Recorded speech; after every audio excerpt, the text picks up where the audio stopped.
Here at the civil courts, the standard of proof is on the balance of probability. On the balance of probability. All right, ladies and gentlemen, Conor McGregor is in hot water, and everyone has been reaching out to me saying, hey, Mystical Mosh, you got to talk about this because this is big news. Conor McGregor is a grapist. A lot of people out there are just throwing stones at Conor McGregor, and a lot of people would look at me and say, well, you would automatically defend a guy like Conor McGregor because you've been a fan for years. But I've been critical as well. When Conor McGregor does things that are ridiculous, I call him out for it. When Conor McGregor does things that are funny, I laugh at it. When Conor McGregor wins fights, I celebrate. When Conor McGregor loses, I sulk and people make fun of me. But throughout the 8 years of doing this YouTube channel, I have been pretty fair with every UFC athlete or anyone that we cover on this channel because, listen, at the end of the day, I have to be honest. I have to give you guys my accurate opinion. I can't be fluffing things up. I can't be embellishing things. I got to give you how I really feel because if I was the guy that would just chase the narrative and just made things up and was just full of horseshit, then what good is doing this YouTube channel? So for me to take on this story, I would have to wait a couple of days and absorb the news. As soon as I found out about this, I said to myself, wait a second, something is just not adding up. Shouldn't Conor McGregor be locked up? Shouldn't he be in jail? And shouldn't this woman be getting paid a lot more money? When a woman accuses a man of rape, it's a serious topic. And I take it serious. I have a daughter, for God's sakes. I mean, listen, this is a very serious accusation. We've heard many of women be victims of sexual assaults and justice not be served. But in this situation, Conor McGregor's accused of things, and we have to take on all the information and figure out, okay, is he guilty or is he innocent? Do we have enough information? What's the actual situation with the notorious one? This is RTE News, and it seems to me that a lot of people in Ireland are on this witch hunt for Conor McGregor. I notice the more successful this guy gets and the more outlandish and crazy and coked up he gets, people are starting to really crap on the man. And the fact that he's not active as a UFC fighter is getting people upset. But the thing that really stands out to me is when Conor McGregor threw his name in the hat with the political world, and he was going to say that he was going to run Ireland, it did seem like he got a backlash from the Irish people. When politics are involved, things get a little dicey. People like to look and dig for things for people to tear another human being down. Speaking of torn down, look at Devlin over here. Throughout this whole mess of a situation, she looks completely destroyed. She looks dead inside, and rightfully so. Devlin, what is going on with you? I understand you got a bunch of kids with this guy. You're not really technically married to him, but listen, he's got a lot of money. He's got a yacht. Is that really worth it? I don't know. This love story is really bizarre, and Devlin's getting dragged through the mud throughout this whole entire thing. Now, even if Conor is innocent in this thing, we all know that Conor goes out and bangs other girls. I mean, it's admitted in this whole story. The coke, the partying, the tugging on BKFC champion's hair at dance parties, and D pulling him back saying, what the fuck are you doing? The harpooning whales in the bathroom, everything that Conor McGregor's doing, the punching the old man in the bar, all these stories that come out with the notorious one. And she's got to sit there and just take these shots. I wish you would just kind of address the public and say, hey, listen, this is the deal. We got an open relationship. He harpoons whales. I'm cool with it. If she just came out there and just said, hey, this is what's going on, you know, I think it would soften the blow. It's just, hey, this is the agreement we have. I'm realistic to it. I'm not this shell of a human being. I think things would be a little bit better because people would be like, okay, well, that's their situation. But it comes across as this woman is a complete idiot and she stays with this guy for money. Like, that's what it looks like. And I know what we think really doesn't matter to them and their relationship. But at the end of the day, is that what you want to be known for? Look at her. She looks completely dead and destroyed inside. His man is harpooning these. Then you got people like these guys running around righteously trying to tear down celebrities or whatever when you don't really know exactly what happened. They just say, yep, rapist. I would like to start off by saying I'm overwhelmed, untouched by the support I have received from everybody. First, I want to thank the Coleman legal team and my three barristers, John, Gordon, Ray Boland and Sean. They have been amazing from start to finish. I want to thank Mr. Justice Alexander Owens, the jury, all the witnesses. I want to thank the doctors, nurses and everyone at the sexual assault treatment unit in the Rotunda Hospital for looking after me, especially my own doctor, Frank Clark. I want to thank all the guards and the ambulance crew. I want to thank all the women and men out there who have supported me throughout this trial. For every person who reached out to me, a card, a letter, email, everything, it hasn't gone unnoticed. Thank you, I really appreciate it so much. I want to thank my partner Gary, who has been so supportive for the last 4 years and has held my hand throughout this trial every day and every other day. I want to thank my mum and all my family and friends.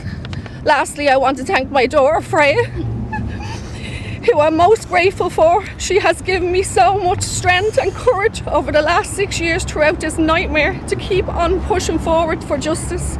I want to show Freya and every other girl and boy that you can stand up for yourself if something happens to you, no matter who the person is, and justice will be served. To all the victims of sexual assault, I hope my story is a reminder that no matter how afraid you might be, speak up, you have a voice, and keep on fighting for justice. I know this has impacted not only my life, my daughters, my family and friends tremendously, and it's something that I'll never forget for the rest of my life. But now that justice has been served, I can now try and move on and look forward to the future with my family and friends and daughter. Conor McGregor was accompanied to court today for the first time by his fiancée Dee Devlin. His mother Margaret, father Tony and other family members also came to support him during the final stages of the action taken against him by Nikita Hand. The judge told the jury at the end of more than 2 weeks of evidence that one side or the other was lying. Nikita Hand told the court she met Conor McGregor on the morning of December the 9th, 2018, after being out all night drinking and taking cocaine at her Christmas party. She said she and her colleague Danielle Keeley thought they were going on to a party with Mr McGregor in the penthouse of the Beacon Hotel in South Dublin. Instead, she told the court, he put her in a chokehold 3 times, then brutally raped and battered her after coming on to her and refusing to take no for an answer. I don't know about you guys, but a lot of these situations where celebrities or athletes or whatever invite people back. We had an Alex Pereira situation where a girl was claiming a very similar thing. Oh, we were invited back to party, and then all of a sudden, I didn't know this was going to be a sexual thing. Like, that's crazy.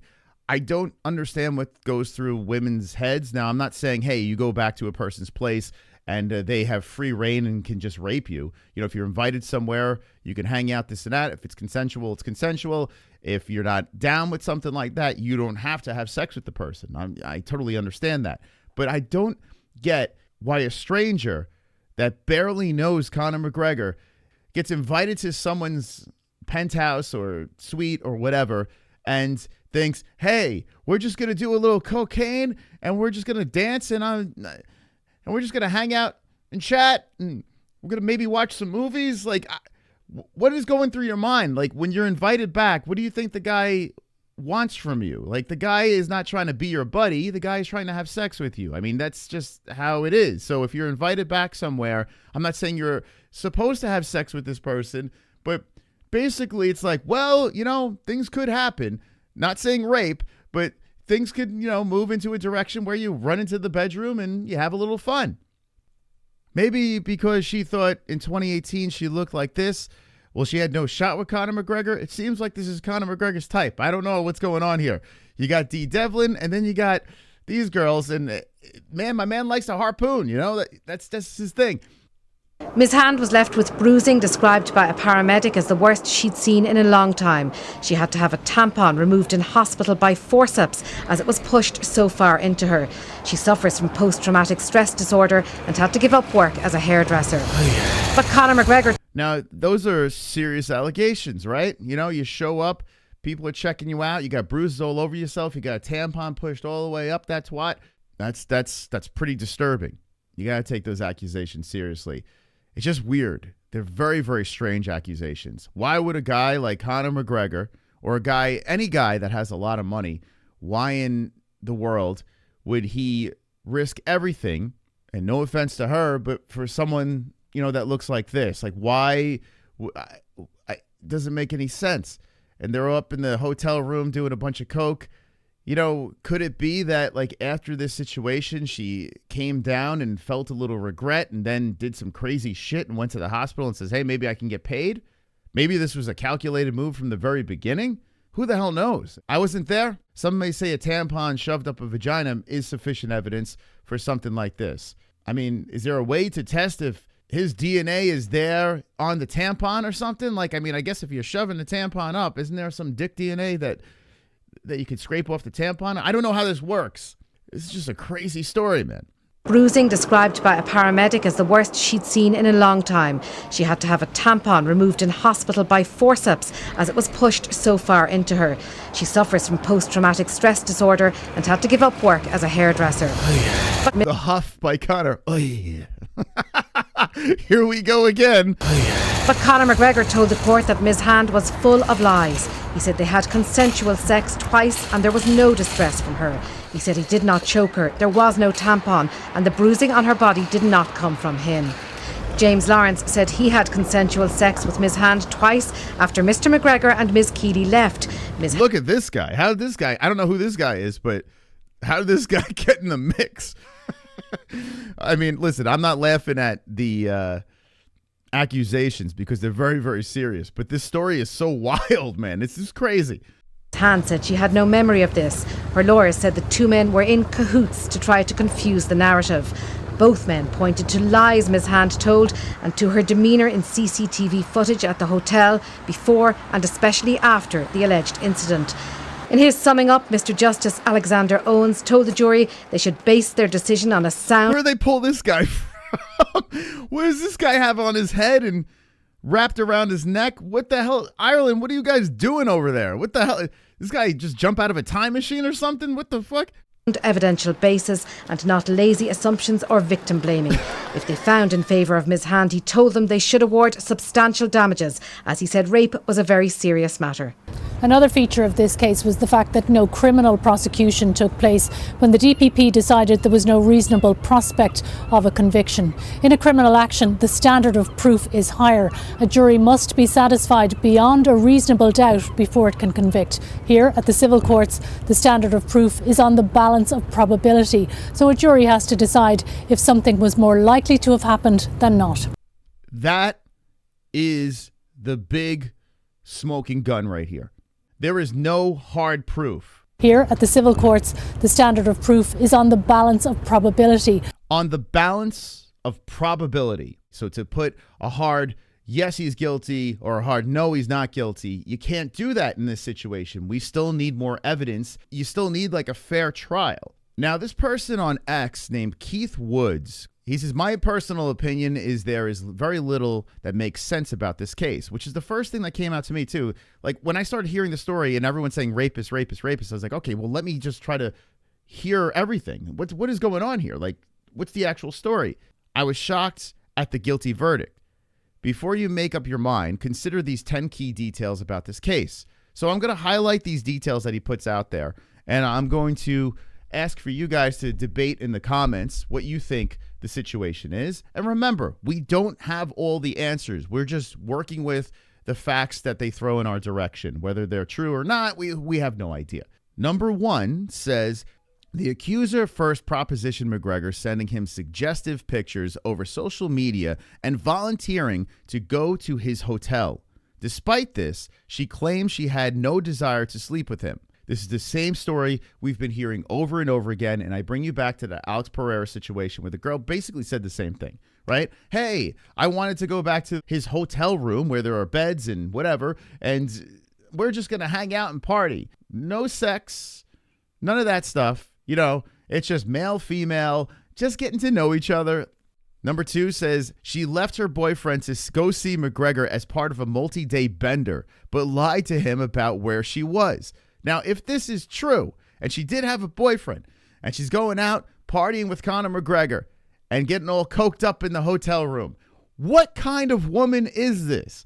I mean, Conor McGregor is no fucking saint. We know this. Conor McGregor is out there partying, doing blow, harpooning whales in bathrooms. This guy basically is an open book. What you see is what you get. The dude is not hiding this stuff. It's all on camera.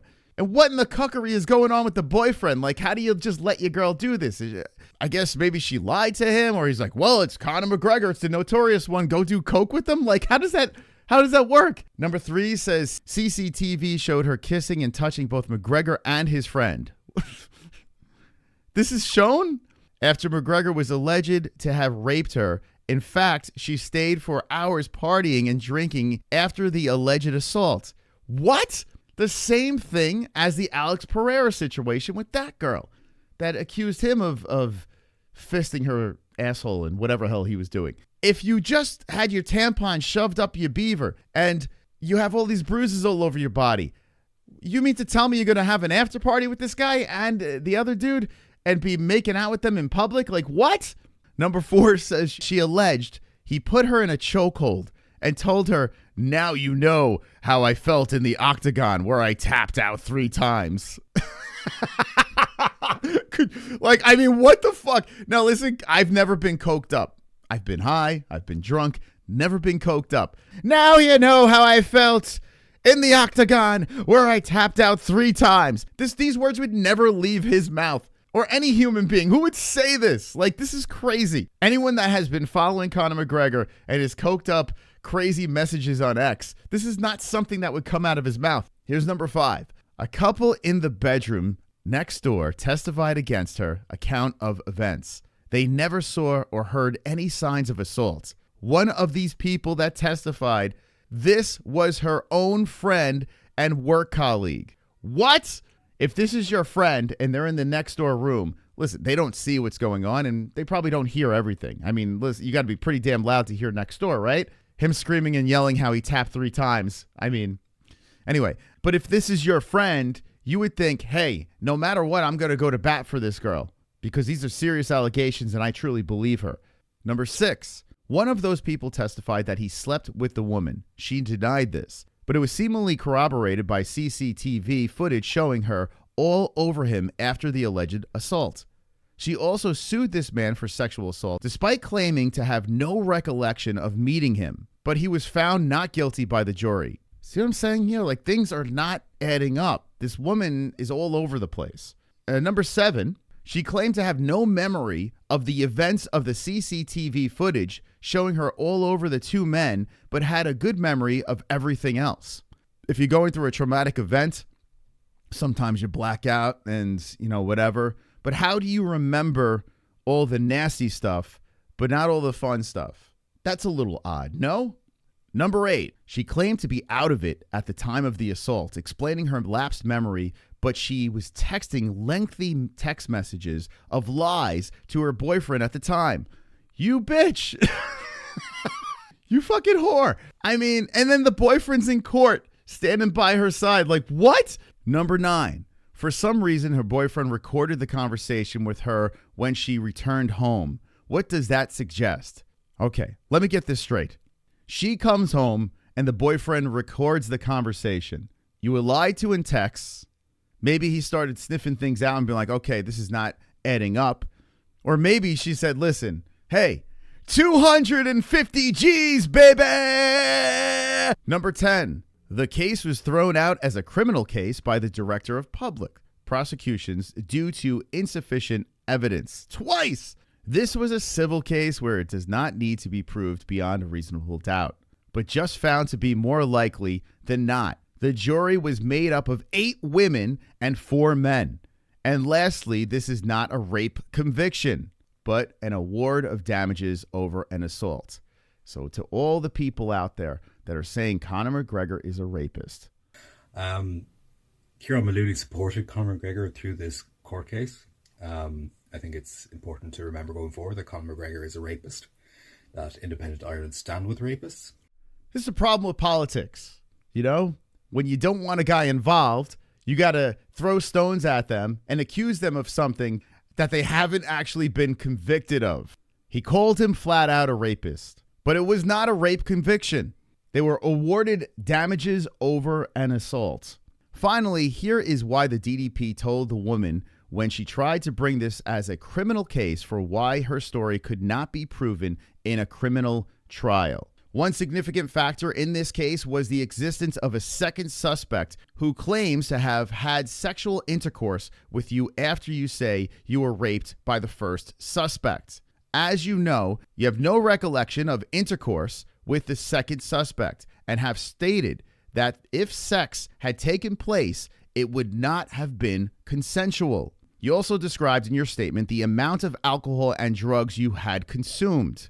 The CCTV from the hotel, as well as relevant witness statements from hotel staff and taxi driver, were considered. Once again, I want to thank that X account, Keith Woods, for putting this together because it was well done. And to piece all this together is a good counter to the story that's being thrown in everyone's face. And I know everyone loves to cast stones. We all love to do it. Every time someone is found guilty of something, we all say, well, F that person, let's exile them.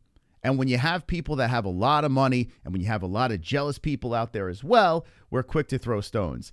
To Nikita Hand, in this situation, these allegations that you have thrown at Conor McGregor, I really hope you're telling the truth, because if you're not, you're a despisable woman.